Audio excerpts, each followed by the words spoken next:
ജീവനോടെ കൊണ്ടുവന്ന 3 അമൂർ മീനും ഒരു കുറുവല മീനിന്റെ ലേലവിളിയാണ് ഇവിടെ നടക്കാൻ പോകുന്നത്. ചൊവ്വാഴ്ച 10 മണിക്ക് നമ്മുടെ വിഴിഞ്ഞങ്കടപ്പുറത്ത് മൊയ്തീൻ പള്ളിയുടെ അവിടുത്തെ ഒരു വള്ളം വന്നിട്ടുണ്ടായിരുന്നു. അവർക്കാണ് ഈ വിടവിടയ്ക്കുന്ന അളുവ മീനും ഒരു കുറുവല മീനും ഉണ്ടായിരുന്നത്. അതിന്റെ ലേലവിളി ഇവിടെ നടക്കാൻ പോവുകയാണ്.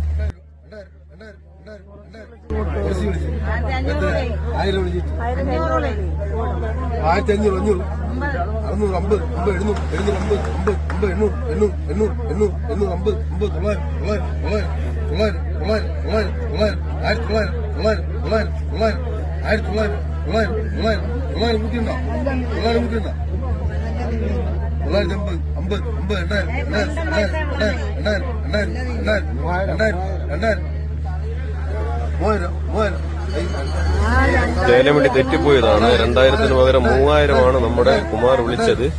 മീന് കൊണ്ടുവന്ന ആള് 3000 എന്ന് പറഞ്ഞു കൊടുത്തു. അത് കാരണമാണ് അയാൾ 3000 എന്ന് വിളിച്ചത്. 1950 രൂപയാണ് അവിടെ നിന്ന് ഒരു അമ്മച്ചി വിളിച്ചത്. അപ്പോൾ 2000 രൂപ കുമാറിന്റെ വിളിയാണ്. കാരണം കുമാറിന് ഈ മീൻ ആവശ്യമുള്ളത് കാരണം കുമാർ തന്നെയാണ് ഈ മീനിനെ ലേലം ചെയ്തെടുത്തത്. അപ്പോൾ ലേലം ചെയ്തെടുത്ത് അതിനെ കുട്ടയിലോട്ട് വാരിയടിക്കുകയാണ്. ഇപ്പോൾ മീന് കൊണ്ടുവന്ന ആൾക്കാർക്ക് 2000 രൂപ കൊടുത്തിട്ട് ആ മീന് കുമാർ തന്നെയാണ് എടുത്തത്. കാരണം വേറെ ഒരു ഹോട്ടലിൽ നിന്ന് കുമാറിന് ഒരു ഓർഡർ ഉള്ളത് കാരണമാണ് പുള്ളിക്കാരൻ ഈ മീനെ ലേലത്തിലെടുത്തത്.